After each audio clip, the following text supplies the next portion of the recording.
Good morning class. Hindi की इस video में आप सबका बहुत बहुत स्वागत है बच्चों। आज के इस वीडियो में हम सब पढ़ेंगे रानी झांसी की रानी कविता को, जिसको हम लोगों ने अपनी पिछली वीडियो में आधा कंप्लीट किया था। ठीक है, तो पेज नंबर 73, पेज नंबर हमारा 73 पर से जो कविता हमारी शुरू होती है बच्चों, हम लोग उसको पढ़ेंगे। तो सबसे पहले जान लेते हैं कि इस कविता को लिखा किसने है। झांसी की रानी कविता लिखा है सुभद्रा कुमारी चौहान ने। ठीक है, सुभद्रा कुमारी चौहान ने लिखा है। और इस कविता के माध्यम से बच्चों हमें पता चलता है कि किस प्रकार सन 1857 से जो क्रांति हुई थी, पहली क्रांति मानी जाती है अंग्रेजों को भारत से खदेड़ कर बाहर फेंकने के लिए। ठीक है, तो किस प्रकार उन्होंने इस कविता के माध्यम से रानी लक्ष्मीबाई, जिनका बचपन में नाम मणिकर्णिका था और मनु भी लोग उनको प्यार से बुलाते थे, उनकी पूरी कहानी, उनके जीवन के बारे में कि किस प्रकार उन्होंने भारत को आज़ादी दिलाने में अपना योगदान दिया और सारी जन चेतना को, पूरे देश के लोगों के भीतर उन्होंने जन चेतना की मिसाल जगाई। तो पेज नंबर 73 से हमारा कविता स्टार्ट होता है बच्चों। पहली कविता की पंक्ति है कि कुटियों में थी विषम वेदना, महलों में आहत अपमान,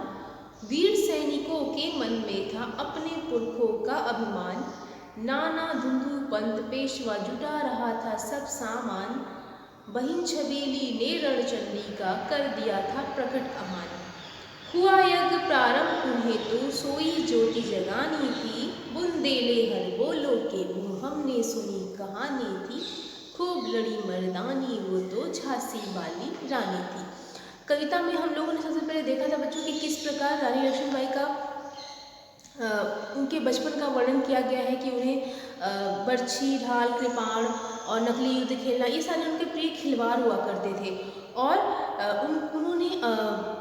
नाना साहब को की वो मुँह बोली बहन थी, उन्हीं के साथ उनका उठना बैठना पढ़ना लिखना था और बचपन से ही उन्हें युद्ध कला और अनेक युद्ध करना उनका बहुत प्रिय खेल हुआ करता था और वो वीरता का प्रतीक मानी जाती थी। सुभद्रा कुमारी चौहान कविता की पिछली लाइनों में भी यही भी बताया है कि वीर शिवाजी की जो कहानी थी, गाथाएं, उनको मुँह जबानी याद थी और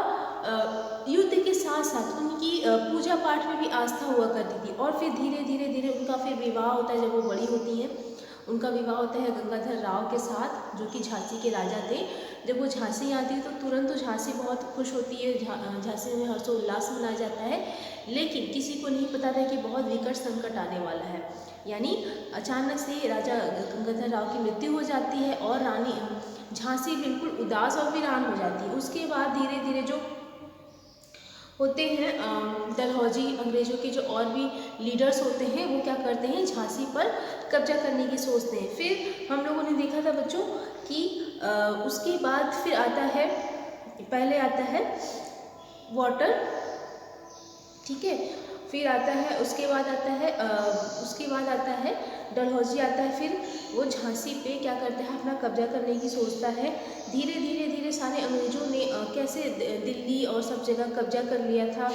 और उसके बाद रानी अब क्या करती हैं, चेत जाती हैं। उन्होंने झांसी को बचाने और पूरे देश को बचाने के लिए और अंग्रेज़ों को बाहर भगाने के लिए प्रण ले लिया था और रणचंडी का उन्होंने रूप धारण कर लिया था। तो हम लोग आगे की पंक्तियों में बच्चों पढ़ते हैं कि कुटियों में थी विषम वेदना, महलों में था आहत अपमान, वीर सैनिकों के मन में था अपने पुरखों का अभिमान, नाना धुंधुपंत पेशवा जुटा रहा था सब सामान, बहिन छबीली ने रणचंडी का कर दिया था प्रकट अहान। बहिन छबीली पेशवा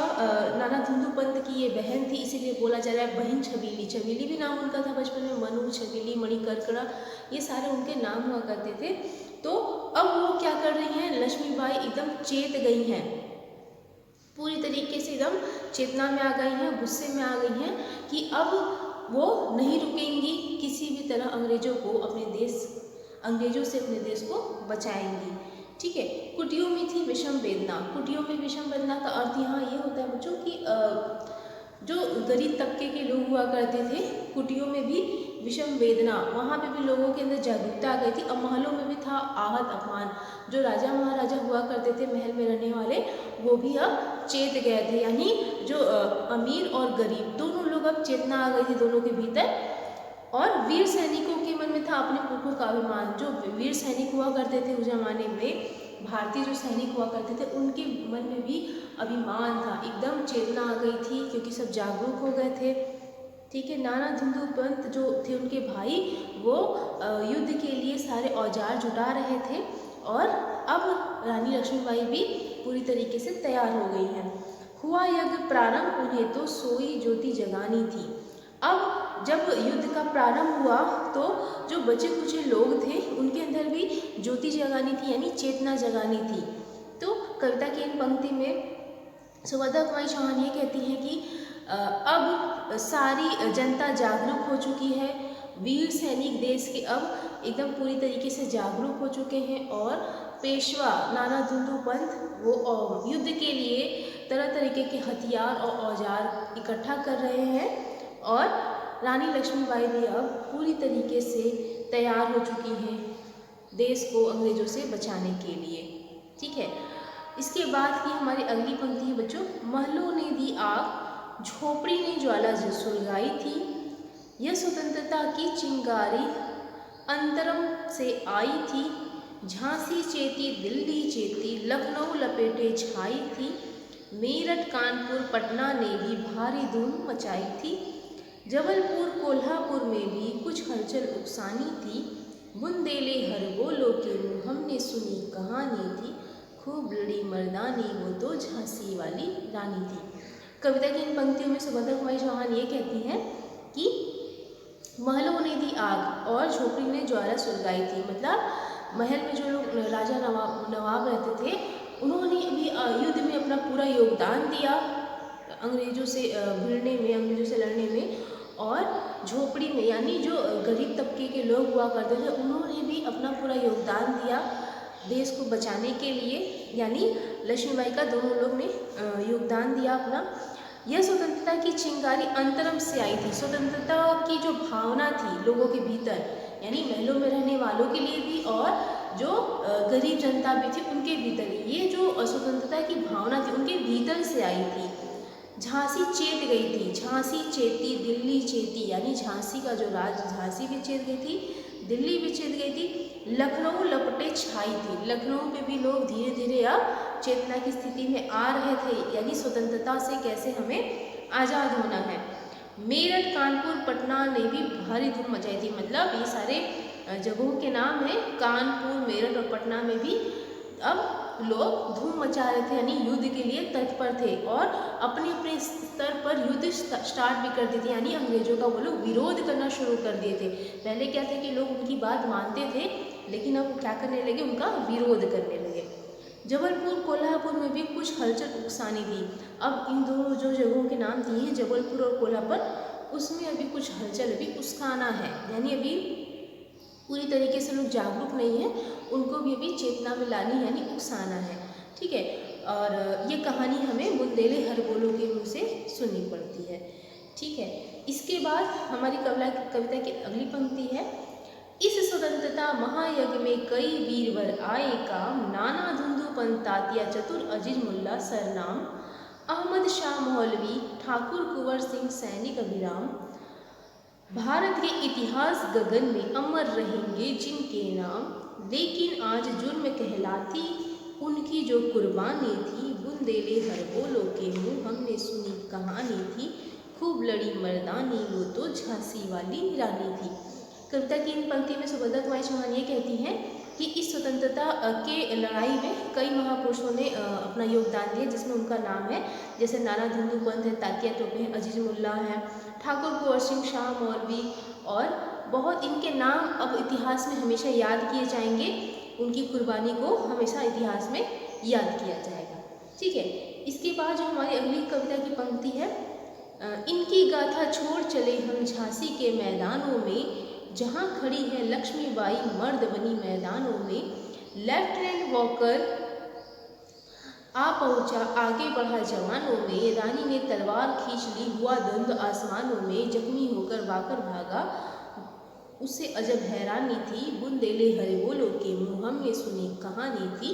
खूब लड़ी मर्दानी वो तो झांसी वाली रानी थी। कविता की इन पंक्तियों में सुभद्रा कुमारी चौहान ये कहती हैं कि इस गाथा को अब रानी धीरे धीरे क्या हो रही है, इस गाथा को छोड़ चले हम झांसी के मैदानों में, जो झांसी की एक कहानी है। अब बोलती हैं कि झांसी का जो मैदान है वहाँ पे रानी लक्ष्मीबाई खड़ी है और वहाँ पे अंग्रेज़ों की तरफ से उनका आता है सैनिक, लेफ्टिनेंट बॉकर है जिसका नाम, वो आता है और अब रानी लक्ष्मीबाई से उनका युद्ध होता है। और युद्ध इतना भीषण था कि बहुत देखने वाले हैरान थे, लेकिन उसमें जख्मी कौन होता है, लेफ्टिनेंट वॉकर, और उसे हार का सामना करना पड़ता है और वो युद्ध के मैदान में ही वो भाग जाता है। लेकिन उसको भी हैरानी थी कि किस प्रकार इन्होंने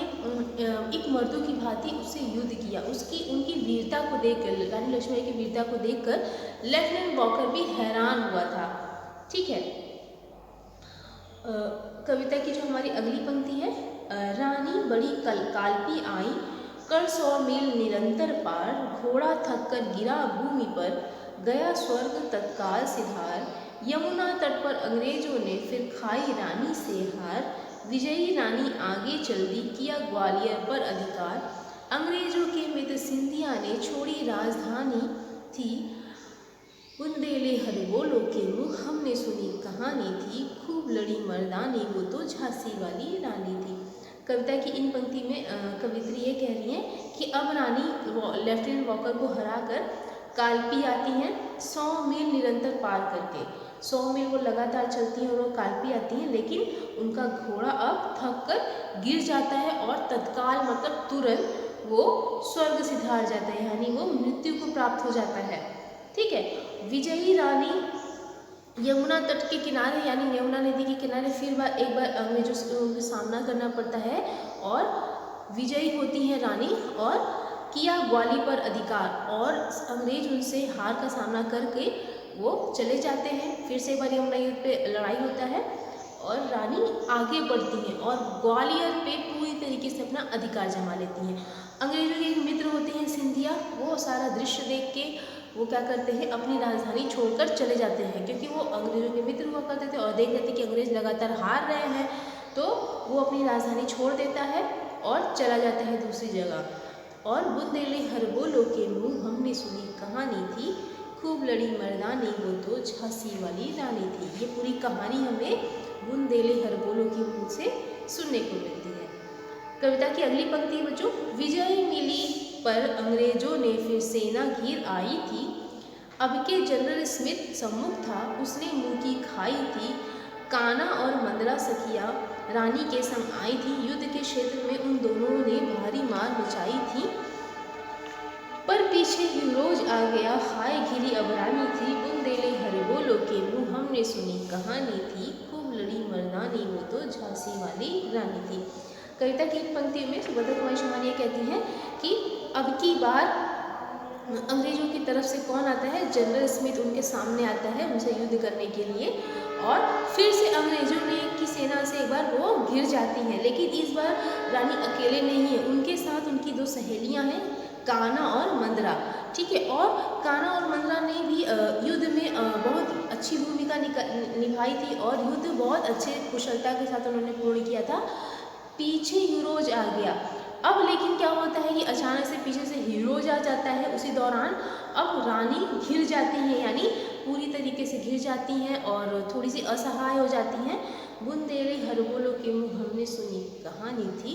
खूब लड़ी मर्दानी वो तो झांसी वाली रानी थी। कविता की अगली पंक्ति में है, तो भी रानी मार काट कर चलती बनी सैन्य के पार, किंतु सामने नाला था यह संकट विषम अपार, घोड़ा अड़ा नया घोड़ा था, इतने में आ गए सवार, रानी एक शत्रु बहु तेरे होने लगे वार पर वार, घायल होकर गिरी सिंहनी उसे वीर गति पानी थी, बुंदेले हर बोलो के मुँह हमने सुनी कहानी थी। अभी तक रानी लक्ष्मीबाई पूरी तरीके से सबसे युद्ध करती आ रही थी और लगातार विजय होती आ रही थी, लेकिन अब की बार जब यूरोज आ गया तो वो पूरी तरीके से घिर जाती हैं उनसे। और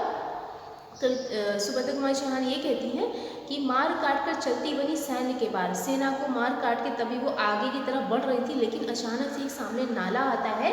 और उनका जो घोड़ा था नया था वो, क्योंकि पुराना वाला तो मर चुका था, नया घोड़ा था, अब वो उसी में अड़ जाता है और इतने में सारे सवार आ जाते हैं, यानी चारों तरफ से शत्रु आ जाते हैं, अंग्रेजों की सेना आ जाती है और उनको घेर लेती है और लगातार उन पे वार होने लगता है रानी लक्ष्मीबाई पे। घायल होकर गिरी सिंहनी, सिंह के समान वो घायल होकर गिरती हैं, उसे वीर गति पानी थी। अब वो वीर गति को प्राप्त हो जाती है, यानी उनकी मृत्यु हो जाती है। और ये कहानी हमें बुंदेले हरिबोलो के मुँह से सुनने को मिलती है। अब रानी की मृत्यु हो जाती है, वीर गति को प्राप्त हो जाती है, लेकिन आखिरी दम तक उन्होंने बहुत अच्छे से युद्ध किया, बहुत कोशिश की, बहुत प्रयास किया अपने देश को सुरक्षित रखने का, लेकिन उनका घोड़ा नाले में जब उसका पैर अट गया तो वो गिर जाती हैं और लगातार शत्रुओं का वार होने लगता है। ठीक है, अब आगे की पंक्तियों में देखिए रानी की मृत्यु के बाद क्या बोल रही हैं सुभद्रा कुमारी चौहान। रानी सिद्धार चिंता अब उसकी दिव्य सवारी थी,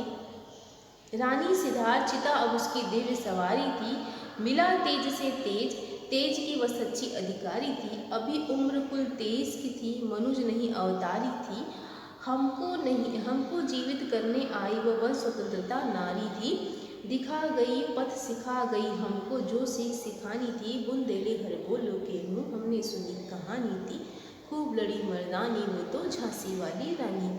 कविता की इन पंक्तियों में सुभद्रा कुमारी चौहान ये कह रही हैं कि रानी अब सिधार गई, चिता अब उसकी दिव्य सवारी थी, उन्होंने जो काम किया है अब उसको ही स्मरण किया जा सकता है। मिला तेज से तेज, तेज की वो सच्ची अधिकारी थी, उनके अंदर इतना तेज था, इतनी जिज्ञासा थी, इतना ओज था ना कि वो बहुत सबको जागरूकता फैलाने वाली थी। अभी उम्र कुल 23 की थी, अभी उनकी जब उनकी मृत्यु हुई तो उनकी आयु सिर्फ 23 वर्ष की थी, मनुज नहीं मानो वो किसी का अवतार थी, किसी देवी का मानो वो अवतार थी, हमको जीवित करने आई बन स्वतंत्रता नारी थी, हमारे अंदर स्वतंत्रता की भावना जगाने वाली मानो वो कोई अवतारी होंगी। अब उनकी यादों को स्मरण किया जा सकता है, लेकिन भूल नहीं सकते उनके योगदान को हम। ठीक है, दिखा गई पथ सिखा गई हमको जो सीख सिखानी है, हमको उन्होंने रास्ता दिखाया आज़ादी के लिए, किस प्रकार हमें युद्ध करना है उन्होंने रास्ता दिखाया और हमें सीख सिखा गई वो अंग्रेज़ों से कैसे युद्ध करना है और कैसे हमें अपने देश को आज़ाद करना है। ठीक है, कविता की आखिरी पंक्ति है बच्चों, जाओ रानी याद रखेंगे हम कृतज्ञ भारतवासी, यह तेरा बलिदान जावेगा स्वतंत्रता अविनाशी, होवे चुप इतिहास लगे सच्चाई को चाहे फांसी, हो मतवादी विजय मिटा दे गोलों से चाहे झांसी, तेरा स्मारक तू ही होगी तू खुद अमिट निशानी थी, बुंदेले हरिबोलो के मुँह हमने सुनी कहानी थी, खूब लड़ी मर्दानी वो तो झांसी वाली रानी थी। कविता की इन पंक्ति में सुभद्रा कुमारी चौहान ये कहती हैं कि जाओ रानी हम याद रखेंगे हम कृतज्ञ भारतवासी, आप तो अब चली गई हैं लेकिन हम आपकी इस योगदान को पूरे भारतवासी याद रखेंगे, आपके इस कार्य को, आपके इस योगदान को पूरे भारतवासी हम लोग याद करेंगे, आपके बलिदान और स्वतंत्रता, आपने जो बलिदान दिया है इस देश के लिए। अब चाहे इतिहास झांसी में, अब झांसी को भले ही कोई अंग्रेज गोलों से उड़ा दे, झांसी को मिटा दे, लेकिन आपके योगदान और आपके स्मारक को नहीं मिटा पाएगा, आपकी यादों को कुल मिला के ये है कि आपकी निशानी तो हमेशा बनी रहेगी, आपकी योगदान है वो हमारे हर भारतवासी के भीतर जागरूक रहेगा, हम उसको याद करेंगे, भले ही अब झांसी का नामो निशान मिटा दें, क्योंकि झांसी से ही वो थी, झांसी में ही उनका ब्याह होता है और झांसी को ही में रह के वो उन्होंने अंग्रेजों से युद्ध किया था। तो तेरा स्मारक तू ही होगी, तू खुद अमिट निशानी थी, अमिट मतलब जिसको मिटाया ना जा सके, तेरा स्मारक आप ही स्मारक है, आप ही रहेंगी, लेकिन आपके योगदान को कोई नहीं मिटा सकता, यानी कोई भुलाया नहीं जा सकता। ठीक है, बुंदेले हरिबोलो के मुँह हमने सुनी कहानी थी, खूब लड़ी मर्दानी वो तो झांसी वाली रानी थी। ये पूरी कहानी हमें बुंदेले हरिबोलो के माध्यम से सुनने को मिलती है, और क्योंकि वो मर्दों की भांति उन्होंने युद्ध किया था और हमारे देश को आज़ाद कराया था। ठीक है बच्चों, तो कविता में हमारे जितने भी हमारे इसके अर्थ बनते हैं आप उनको याद करिएगा और कविता को एक बार फिर से पढ़िएगा। अब हम लोग अपनी अगली कविता में इस पाठ के प्रश्नोत्तर को लिखेंगे। ठीक है, तो अभी तक कविता में जितने भी अर्थ आए हैं, आप कविता को एक कहानी की तरीके से पढ़िएगा, क्योंकि इसमें रानी लक्ष्मीबाई की एक कहानी ही दी हुई है पूरी, कि किस प्रकार उन्होंने देश को हमारे अंग्रेजों से आज़ाद कराया। ठीक है बच्चों, तो हम लोग अपनी अगली वीडियो में इस पाठ के प्रश्नोत्तर भी करेंगे। तब तक के लिए बच्चों धन्यवाद।